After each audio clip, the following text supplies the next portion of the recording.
Hello and welcome to Open, the show that opens the Bronx and the rest of the world to you.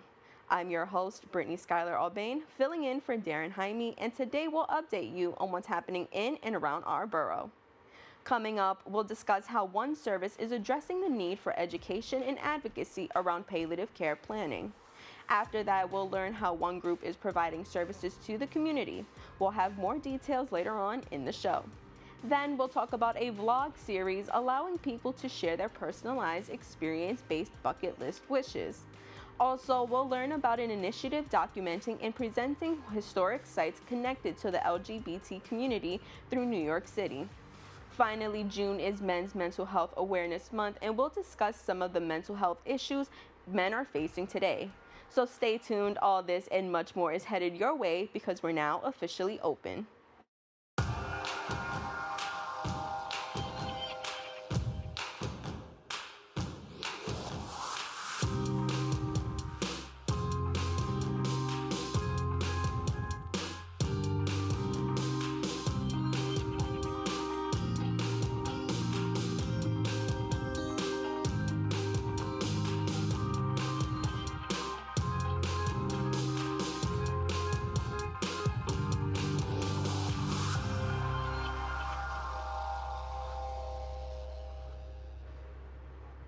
Hey everyone, I'm Brittany Skyler Aubain, and you are now watching Open, a live program bringing the Bronx in New York City straight to you.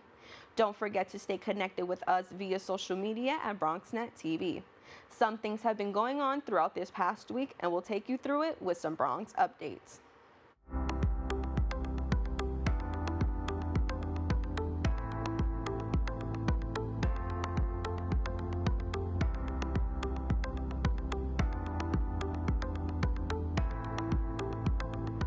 We're starting off with health news.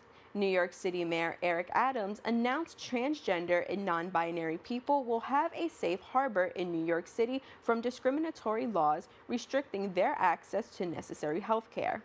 The mayor signed an executive order stating the city would not cooperate with prosecutions or investigations from other states into people who provide or receive gender-affirming care. The order is a response to laws passed in dozens of states restricting access to gender-affirming health care. According to city officials, at least 20 of those states' laws are directly targeted at minors. In other news, with the recent rat infestation in many communities, the New York City Health Department organized a training academy to help Bronxites combat the issue. Our BronxNet reporter Nicole Rosado has the story. It is no secret that New York City's rat population has grown over the years.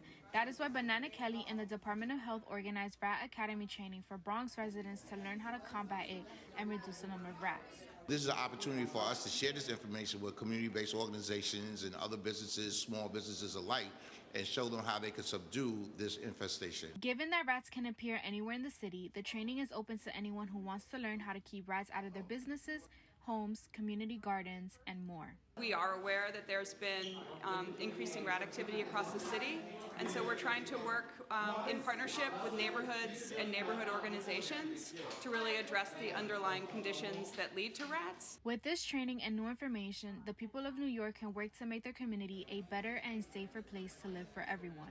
Take advantage of this information, right? Because we know that we're in the city and the rats ain't going nowhere, right? They're going to be here for a minute, but we want to be able to control their population where it doesn't impede upon our own and our health and our wellness. If you or someone you know are interested in rat prevention in your home and community, you can go to the health department's website linked below and sign up for either in-person or virtual training. Reporting for BronxNet, Nicole Rosado. Thanks, Nicole. In community news, the Bronx District Attorney's Office hosts their 6th annual Child Safety Fair. Our BronxNet reporter Kyrie Moody has more details. The Bronx District Attorney's Office hosts their 6th annual Child Safety Fair. The goal of the fair is to educate children about the importance of safety and wellness, not only by looking both ways when crossing the street, but looking for signs that someone is not friendly or does not have good intentions.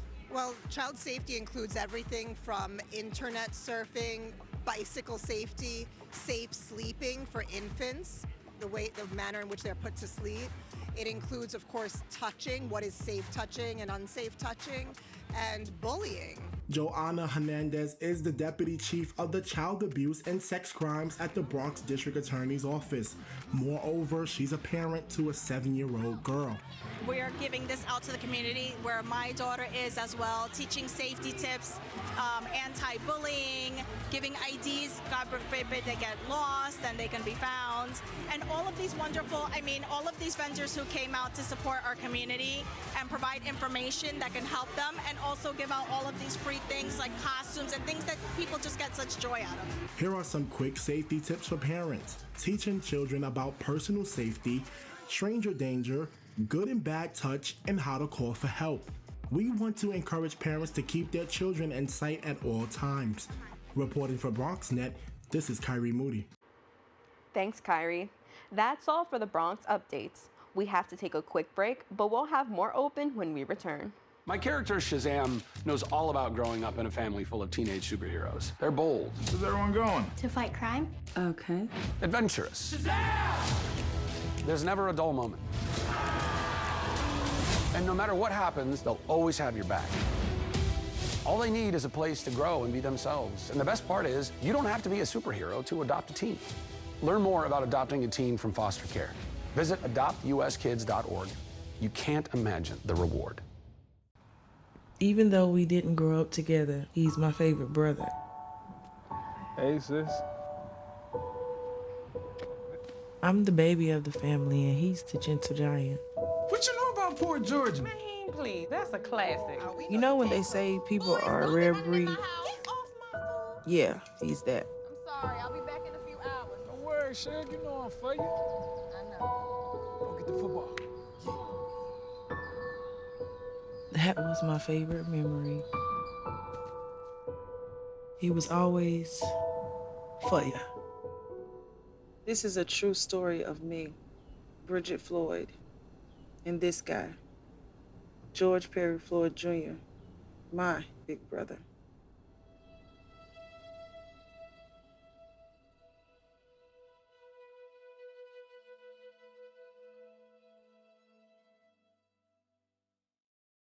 Welcome back.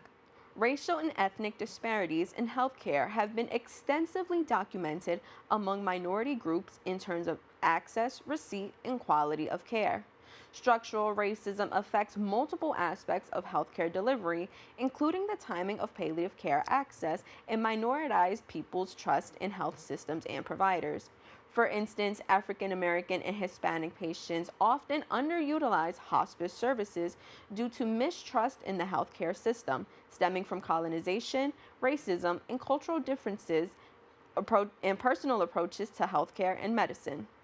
One Accord Health is focused on preparing families for end-of-life and palliative care services.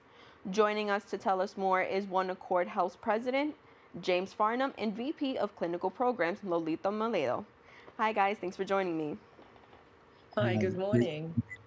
Good morning. So to start off, can you just tell us a little bit more about what palliative care is? So palliative care, the word palliative comes from the word palliate, and palliate means to alleviate the symptoms. So palliative care is really care that focuses on symptoms that are unrelieved, such as shortness of breath, pain. Those are the most common symptoms that we see. Sometimes it's depression, anxiety, or the stress associated with that serious illness. And so when necessarily does a family need to start considering moving into palliative care?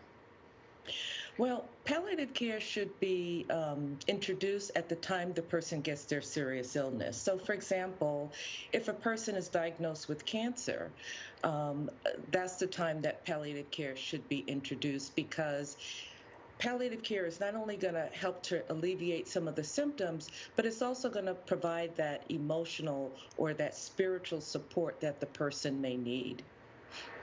Yeah, and I like that you just mentioned the emotional and spiritual support, because with that, I wanted to ask, how does palliative care help the patient and the family? by focusing on the patient and the family as one unit. Oftentimes you go to the doctor's just really focused on your disease. For example, if you have COPD, which is a chronic obstructive pulmonary disease, your provider may only be interested in that illness or in that chronic disease. Whereas with palliative care, we want to know, how is the family dealing with this? How is the patient dealing with this illness? And then we try to provide that support, whether it's, like I said, social support, physical support, spiritual support. I think that's so important because, as you just mentioned, that a doctor may focus on the medical diagnosis in that specific aspect in itself. But when you are presented with a life-threatening illness, it's more than just the illness itself, and there's a lot of other factors that help. A lot of people say, mental, your mental well-being, your spiritual well-being, that's half the battle. So I think to also help build that up is extremely important. Yeah, it's a holistic approach, and that's why I love palliative care, because we want to get to know the person, what their life was like, who is their family, and oftentimes there's a lot of underlying dysfunction going on, and we try to provide some means of coping with that illness. Yeah, absolutely.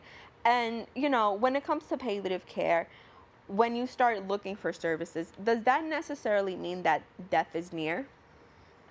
No, actually, I think everyone is aware that our former president, Carter, is under hospice care. Hospice care focuses on end of life. Another way to kind of look at this is that healthcare is divided into three buckets: sick care, well care, and end of life care. And so palliative care goes along with sick care. And oftentimes, if you have that serious illness, that's the time that you need the palliative care so that we can help alleviate those symptoms. So no, it's not necessarily end of life.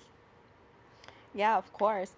And, James, I want to ask you, what are some components of palliative care? Well, I think Lolita mentioned this. It's really about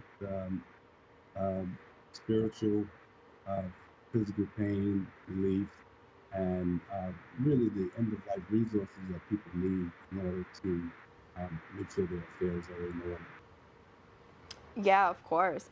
And, a lot of families don't do advanced care planning, and unfortunately, families are left to make the decisions, which, a lot of times is difficult to make. So, how does One Accord help with that process? That's a really good point. So when we talk to people, everyone agrees that advanced care planning is important. It's just not a priority. And frankly, we're here to educate the community to let them know that the most loving thing you can do is let your loved ones know what your personal wishes are at end of life. And advanced care planning allows us to document, store, and communicate what your wishes are with the family. To be honest with you, we plan our careers, we plan our vacation, and even our retirement. But when it comes to end of life planning, mums is the word.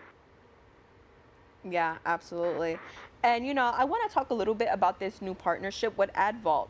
How can this help people during this sensitive time, especially, with advanced care planning? Yeah, thank you for that. We're really excited about this partnership with AdVault.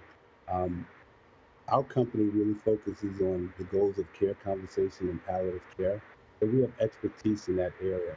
But one of the things that's really important is that when you do have a plan, that plan shows up when it matters most, like, for example, if you're in the ER department. So we partnered with AdVault, which is our digital platform partner. And so now we have an end-to-end solution. So not only can we facilitate and help you put your plan together, through their technology, we're able to document, store, network, and then have it show up at the ER room because it's connected through interoperability with about 80 to 90% of the hospitals in the country. So when it matters most, they can pull down your plans and everyone will know what your wishes are. Yeah, of course. And we've been discussing palliative care and just sometimes the sensitivity around that topic. So, can you tell me sometimes that when families go to enlistment services, what is the reception usually like throughout the process? Yeah, so if I'm seeing a person in the hospital because they're hearing the word palliative for the first time, often they're in the hospital because they're very sick, they have symptoms that have not been relieved, and they immediately think of end of life. And so there's a lot of education around palliative care. We try to provide that education around the disease process so that the person really understands what's happening to them and where they are and their stage of illness so that we can help them to plan for improving their quality of life. And that's essentially, what palliative care does. It helps to improve the quality of life. Yeah, absolutely. And with that, I want to thank both of you for speaking with me today. This was very informative. Thank you. Thank you. Of course. For more information, you can visit the website at oneaccordhealth.com. Don't go anywhere. We'll be back with more Open right after this.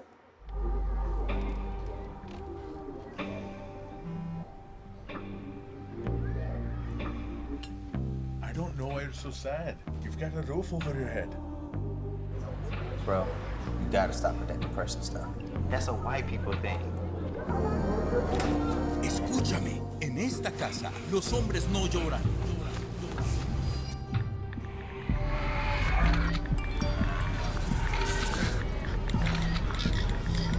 You alright?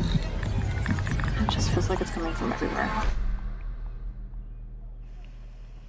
Do you want to talk about it? Thanks for hearing me out, bro. Appreciate it. You can talk to me if you're feeling sad. Whenever you need to talk, I'm here, okay?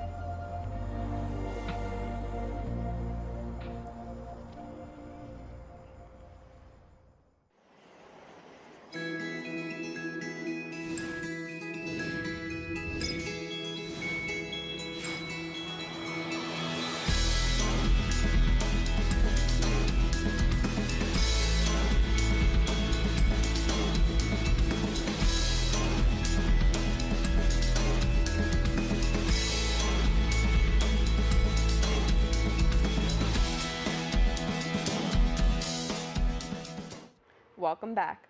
The Throggs Community Alliance is dedicated to maximizing positive impact within the community and consistently striving to cultivate a warm and inclusive environment. By prioritizing the expressed needs of community members, the Alliance actively drives the development of solutions, services, and resources that create enduring transformations in the lives of families in the community as a whole. Joining us now is the Executive Director of the Throggs Community Alliance, Angela Torres. Angela, thanks for joining me. Thank you so much for having me. Of course. So to start off, can you just tell us a little bit more about the mission and the goals of the Throggs Community Alliance? Sure. The mission and the goals is basically to serve the community and build community.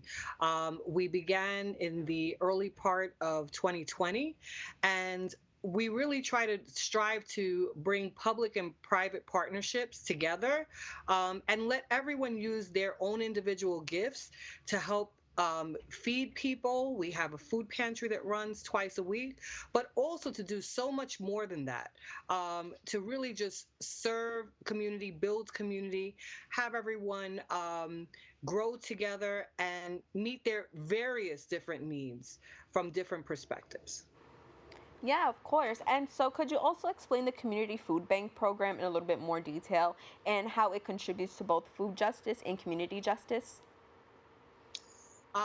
Well, if someone is dealing with food insecurity, it really prevents, let's say if they're a student, it prevents them from learning. If they're an adult, it prevents them from doing a wonderful job at work because that is a huge focus and that's a huge need. And so by working with the food bank, it allows us to bring fresh produce, healthy foods, healthy meals to the tables of families who otherwise would struggle, and it would really go into different other parts of their lives. So we're trying to help them so that they can be productive members of society, and just because that's an innate need of every individual. Absolutely. And so, with that, during the quarantine period, what were some of the challenges that the Alliance faced when it came to delivering dry goods to community members? Well, of course, we were all in fear at that time because of the transmission of COVID. For myself, that definitely hit very hard since I lost my mother to COVID on April 1st of 2020. And so we wanted to keep everyone safe. But what we did was first we started as a driving program where we literally worked with schools to ascertain which were the families that were greatest in need, that were calling and saying that the food was not enough at that time.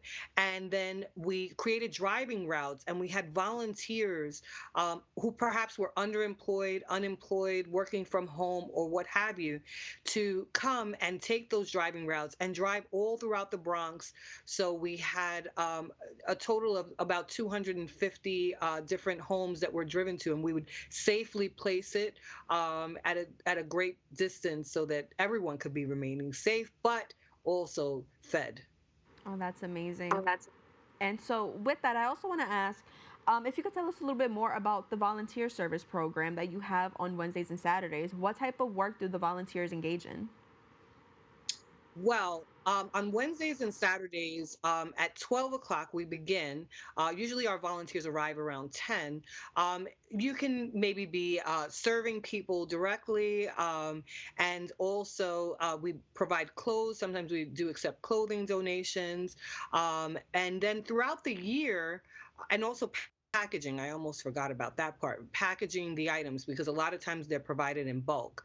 But also throughout the year, we do other events. We've done an Easter extravaganza where we had like 15,000 eggs, and we had games and food and all of these things. So there were many stations that people could participate in, or they could help by stuffing eggs. At Christmas time, we provide gifts. So all of those gifts, where we go to shelters and help them out. All those gifts have to be wrapped, and then we provide Christmas parties. So we do all sorts of things. There's something for everyone. There's something for the person that maybe can't stand on their feet and serve in that way, or help unload. But there's also the opportunity to do some items from a seat. So we really we need help at all times, and we take help in all forms. Absolutely. So, how can community members get involved in volunteering?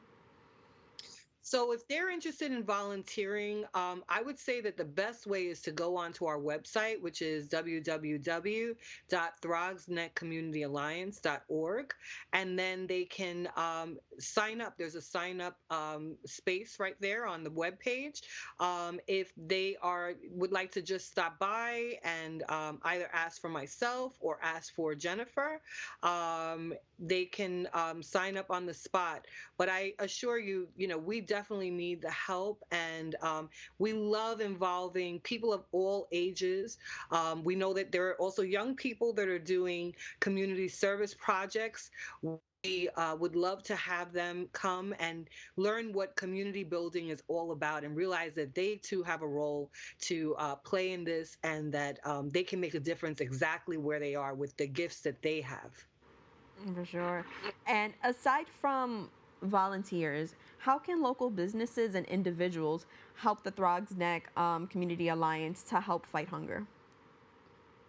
Well, it's so funny that you mentioned that, because right now, one of the things that we go through is that sometimes our contracts with certain partner organizations runs dry. So if they want to do food drives in order to help us get dry goods, that would be helpful. If there are organizations that have excess of either produce or any dry goods, and they want to connect with us, again, through our webpage, that would be wonderful. We're always looking for having things for when the dry season comes, and also just to be able to sustain. We are serving up to 500 families a week between the 2 days, and we are there rain, snow, or sleet. And so we want to make sure that have enough, because we don't want to turn anyone away who's in need of food. And also, if there are organizations that have services that they provide, I'm big on not just providing food, but we've had people come and talk about rental arrears, helping people with their credit scores, helping people getting apartments, all of those kinds of things, because it's really helping with tutoring for their children. It's a multifaceted approach to the overall needs of human beings. And so food is one of them, but there are so many others, and we all have something to give. Absolutely. And with that, Angela, I want to thank you so much for taking the time to speak with us today about your initiative. Thank you so much for having me, and I look forward to greater partnerships with the community so that we can do more to serve. For more information, you can visit their website at throgsnetcommunityalliance.org and follow them on Instagram at throgsnetcommunityalliance. Don't go anywhere. We'll be back with more Open right after this.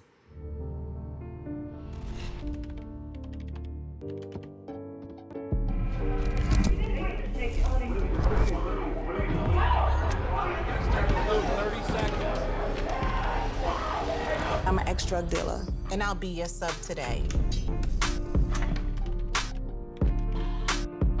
Can you see anything different as a pill?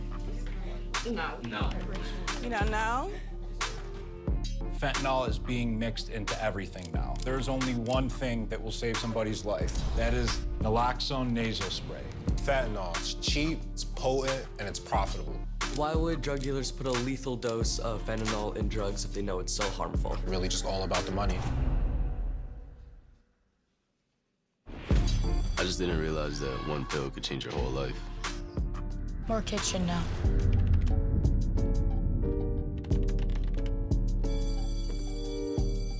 Welcome back. Birthday Series is an exciting vlog dedicated to creating unforgettable moments filled with positivity and adventure. With the much anticipated arrival of the first season, the Birthday Series will showcase special guests having the opportunity to share their personal experience-based bucket list wishes, inspiring viewers to dream big and embrace life's extraordinary possibilities. Here now to tell us more is the co-founders of the Birthday Series, Ben Sharf and Ryan Foss-Skiftesvik. Hi guys, thanks for joining me. Thanks for having us. Yeah, excited to be here. Of course. So to start off, can you tell me a little bit about just the concept behind the Birthday Series?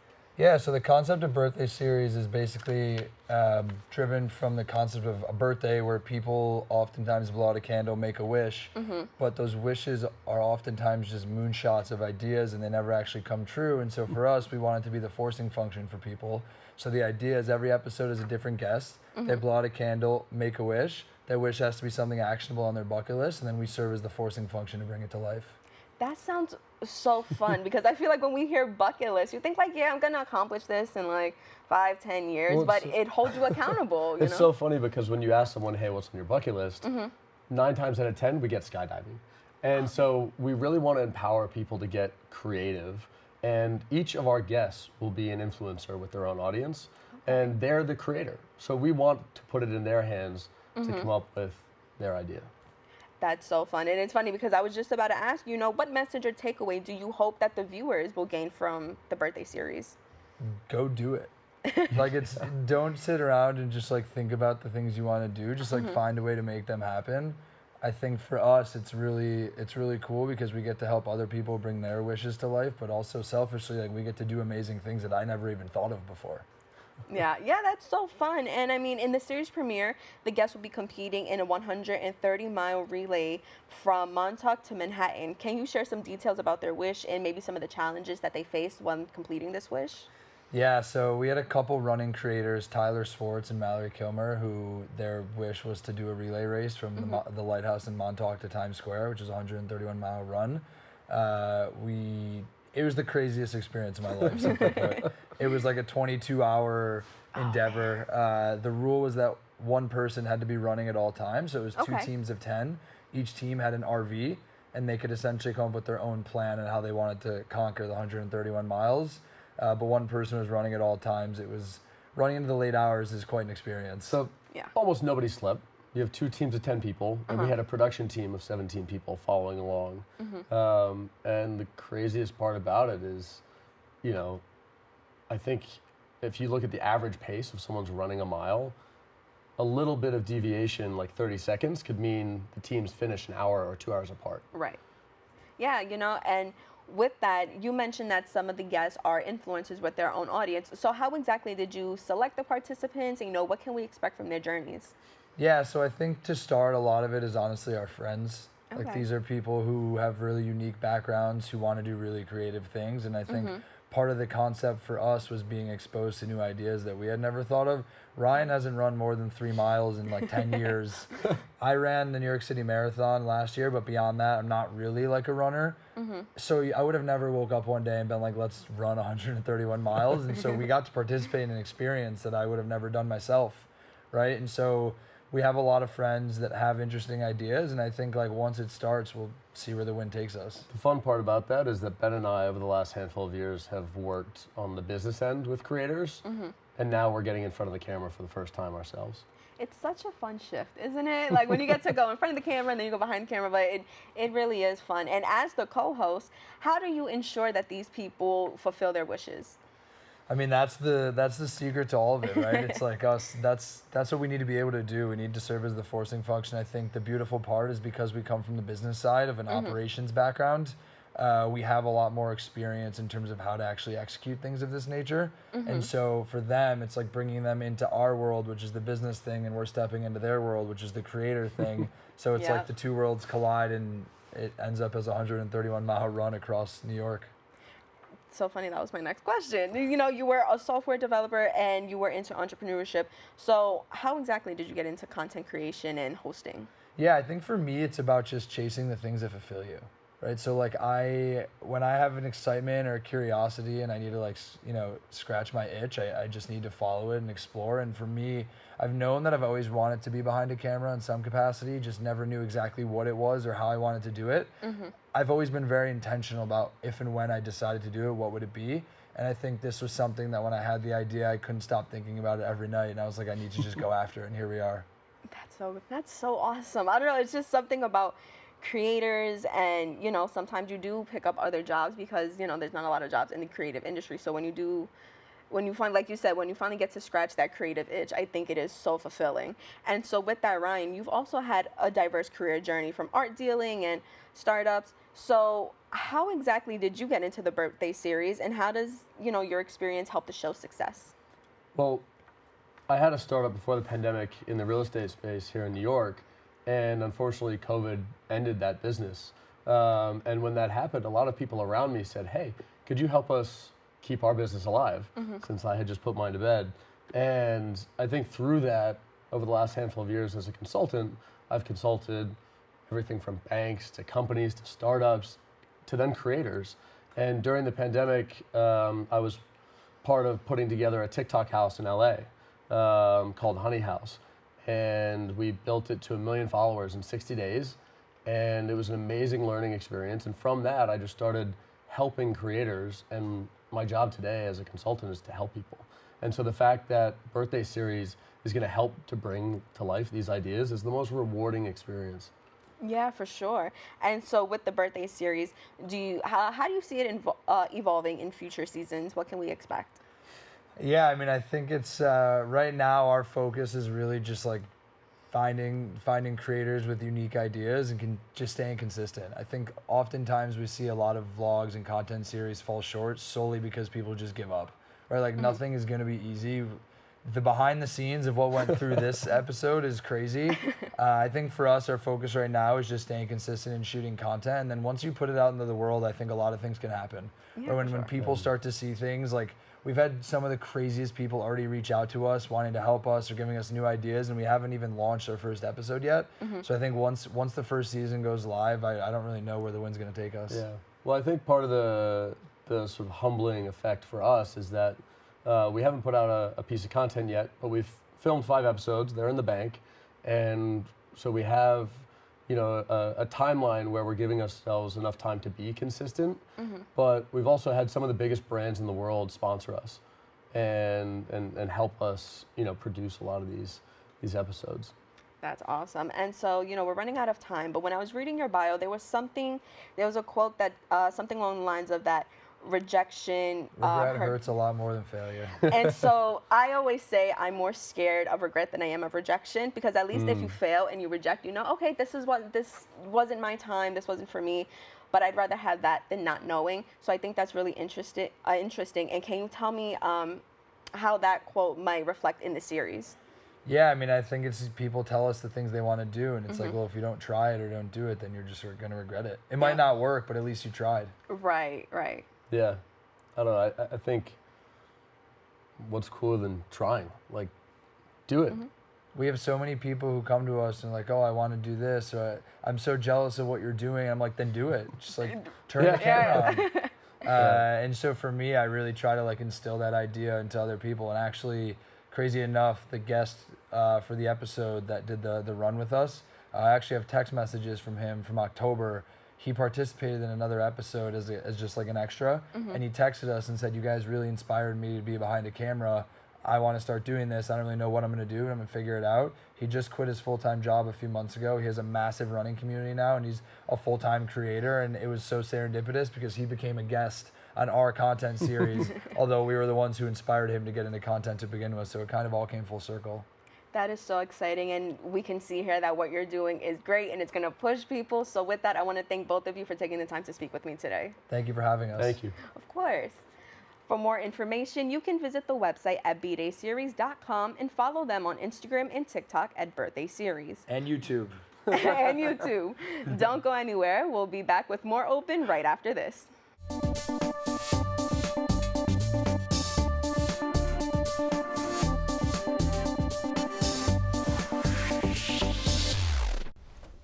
Most hiring algorithms would scream me out.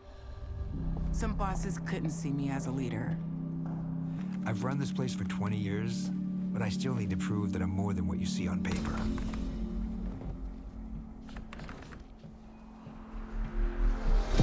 I've been running code as long as I've been able to reach a keyboard. This is what I do. It's second nature for me, coordinating 100 details at once. It's the way my mind works. I have a very mechanical brain. I sold them on my skills. You gotta be so good they can't ignore you. My magic is analytics and empathy. That's how I'm getting clients. You have to have the confidence in yourself to show up and defy the odds. I am more than who I am on paper. I never got a college degree. And today, I'm the CEO of my own company. People want to tell me I'm one in a million, when actually I'm one of millions. Stars are all around us. It's time for them to shine.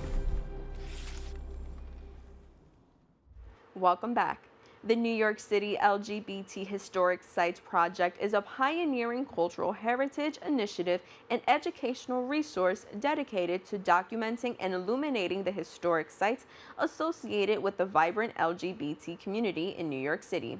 Its website features significant places important to LGBT history and illustrates the community's influence on New York City and American culture.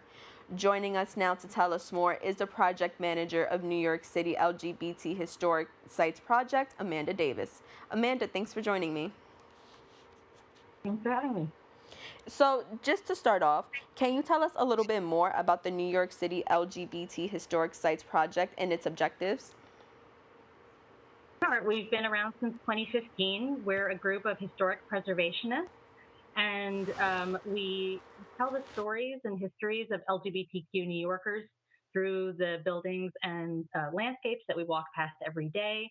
We wanted to really illuminate this history, not only showing LGBTQ specific history like activism, but also showing how the community has made an important impact over decades and decades and decades in American history and culture. Yeah, of course. And with that, how does the project document and present historic sites connected to the LGBT community here in New York City? Well, we do it in many different ways. We use a lot of different resources and archives, and we present that on our website. That's our most public-facing element of our project. And people can click on pins on the map of all 5 boroughs of New York City and click on a pin of a building or a site and learn more about that LGBTQ history and just explore further. We have multimedia, archival images. It's a really great way to connect with this history in a more tangible scale. Yeah, and on the website, there's an interactive map on the project's website. So can you tell me a little bit more about the significance of that? Well, we really wanted to, as historic preservationists, as kind of place-based nerds, as we call ourselves, wanted to really get people to think about history as happening in the places we walk past every day. And we wanted to get a sense of where that history is happening. It could be in a neighborhood where they live or where they work or where they went to school or where they grew up. And it's important for us to be able to map that. And we've had all wonderful kinds of responses from people going on jogs from site to site, bike riding, just being able to explore their own neighborhoods. It's a really great way to connect New Yorkers to the history that they walk past every day. That's so fun. And so with that, why exactly is it important to broaden people's knowledge on some of the history beyond the stone wall and just geographical context?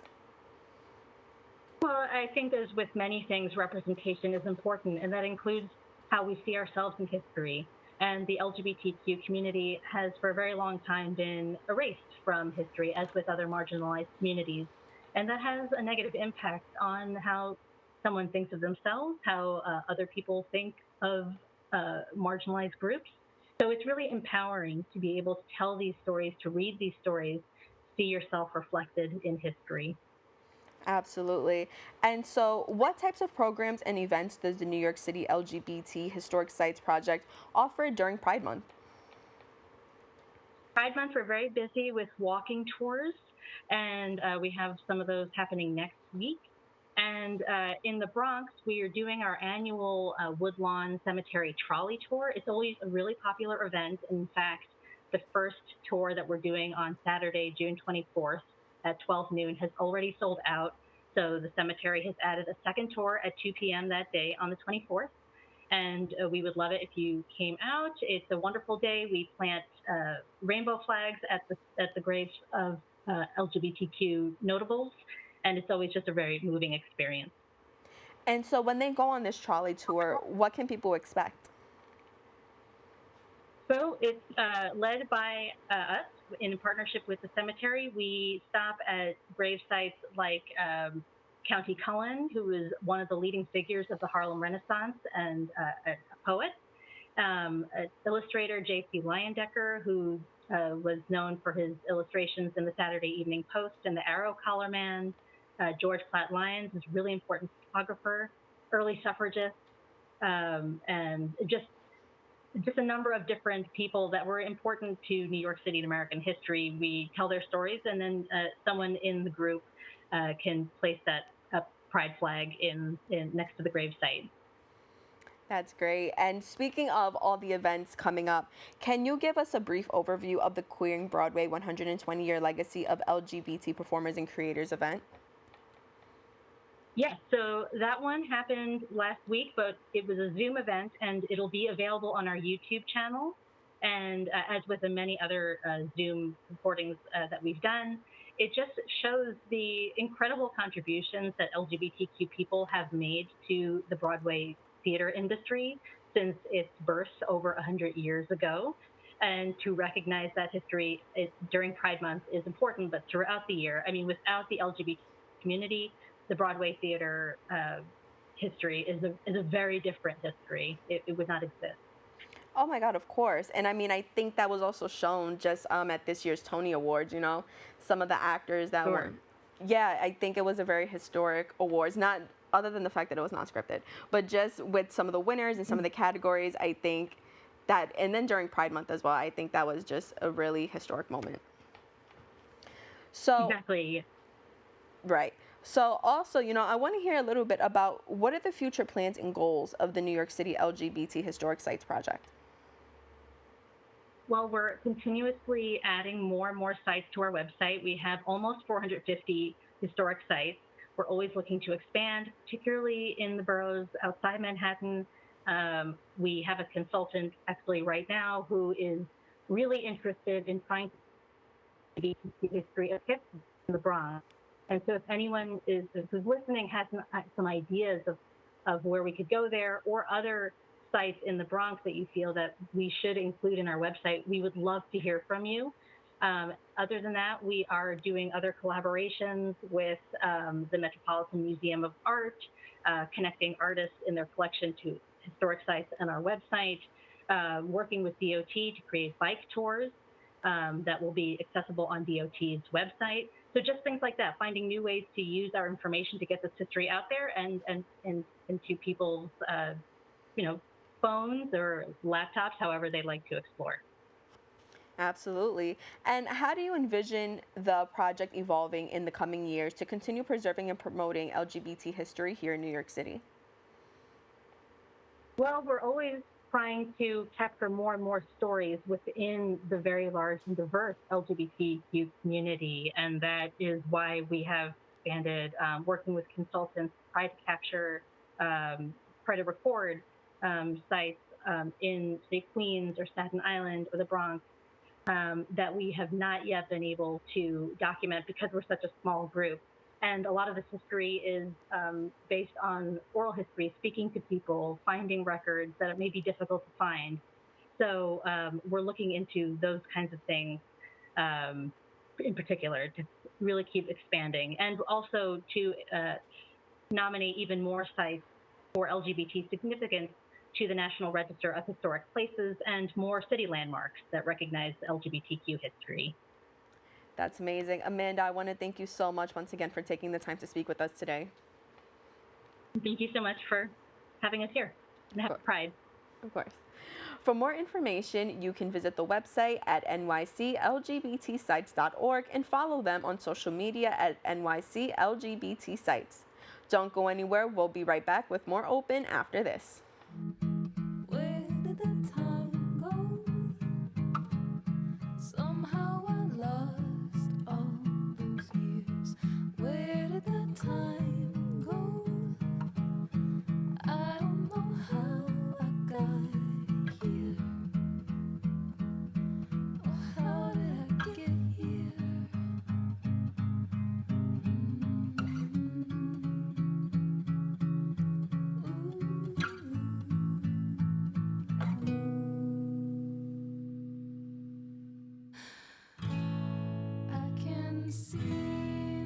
You've done the hard part.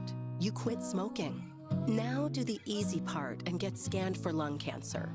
If you smoked, you may still be at risk, but early detection could save your life. Talk to your doctor and learn more at savedbythescan.org.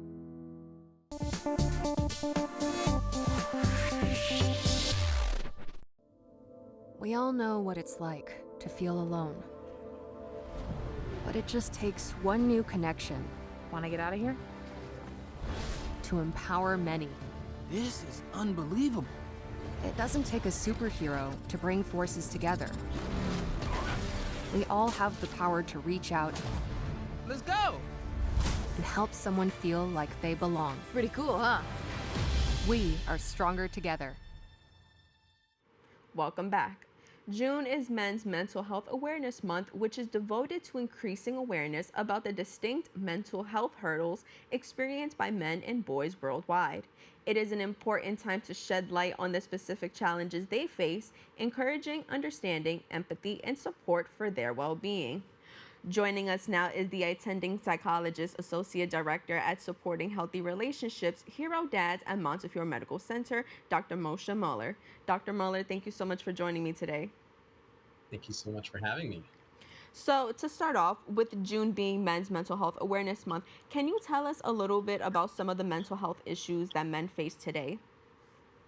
Yes. So today, after COVID and with inflation going on, I think that a lot of men are experiencing stress concerning finances, concerning emotional well-being of their families, but also really concerned about physical health as well. And I think that additionally, we are looking at a crisis almost of substance use issues uh, that are surrounding our men, specifically regarding marijuana, because recently, the legalization of marijuana, which we understand now it's legal, but can be some really difficult, manifestations if with long-term use of marijuana, like any other substance, really, self-medicating. So I think that, these may be used as, to self-medicate for some of these stressors that they're going through. Um, but I think some of these combined with, let's say, depression and anxiety are some of the leading we have with men nowadays. Yeah, and with that, can you just describe a little bit of the importance to bring awareness to these issues? Yes, for sure. So we want the communities, we want our men to be uh, edu- educated in what some of these um, stressors are for them, some of these detriments, some of these emotional struggles that they're going through, and we need to provide them with services and avenues to be able to express themselves and to get the help if they need it, to provide it for them. And it's really important that our communities don't just focus on men as the people who always have the answers to questions, the ones that don't need help. Men, in general, society have looked at men as the ones who can do everything. And there's a lot of pressure, and sometimes men also feel that there's this pressure that they need to be able to uh, uh, be the rock and not show vulnerability. And we need to be able to allow them to show some of that vulnerability and allow them to ask for help when needed, because there are a lot of men that are suffering silence, and that shouldn't need to be the case. Yeah, absolutely. And I like that you mentioned the community aspect of it, because I wanted to ask you, what is the role that the community can play in addressing men's mental health? How can the community get involved? Yeah, so one big thing that the community can do is to create spaces where men feel safe to discuss some of these issues. So whether that's displaying, you know, positive role models, whether that's the ambiance in, let's say, a waiting room or a community health center, commercials, how they represent men, representing them that they can also have struggles and that they can get help.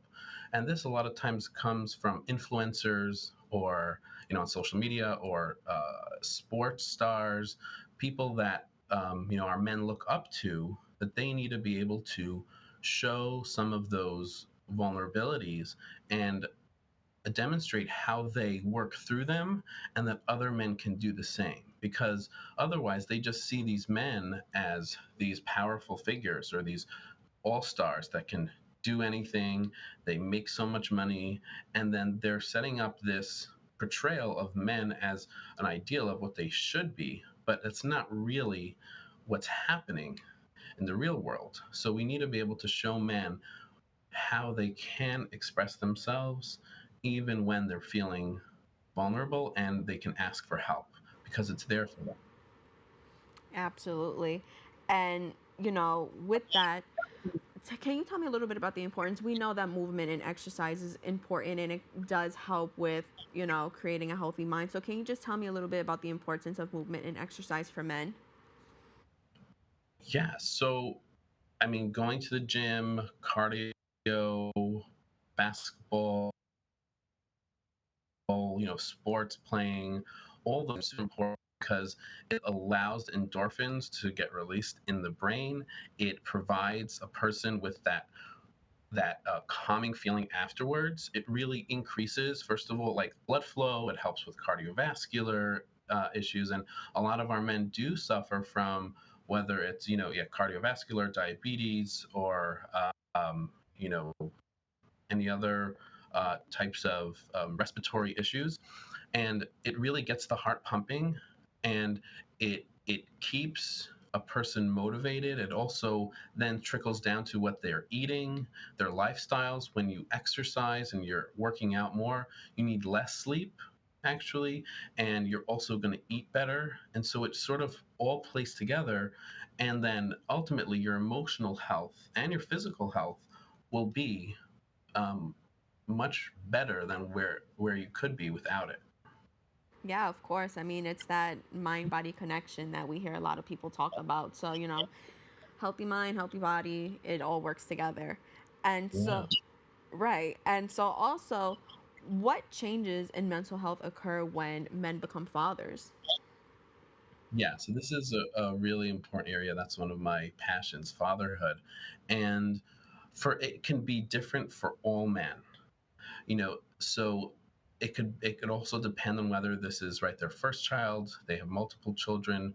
um, Many times they see in my research, men have a shift in focus from what they've experienced before. So sort of they've been focusing on themselves their whole life, and now they realize there's this small person in the world that that is super vulnerable. They need to provide for this child. So their shift really their focus really changes. But then it also it depends on how their child's mother is doing.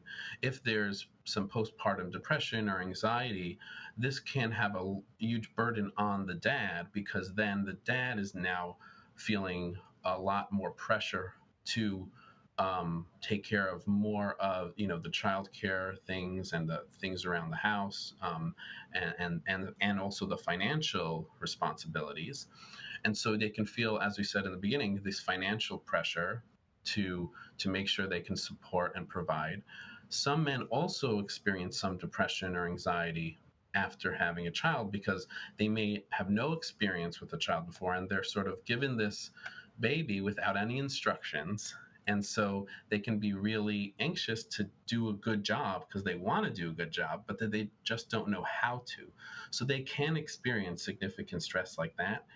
And lastly, I want to say is that dads who are working now have to really figure out how to balance this working responsibilities and also the new societal expectations that dads are going to do a lot of the parenting as well. So how do you balance that is a real struggle for some dads. Absolutely. Dr. Moeller, in this short amount of time, you've just given us so much information. So for that, I want to thank you, and thank you for taking the time to speak with us today about this matter. Of course, my pleasure. For more information, you can visit the website at montefiore.org/hero and montefiore.org/SHR. We've come to the end of our show today. I'd like to thank all our guests for joining, and you, the viewers, for tuning in.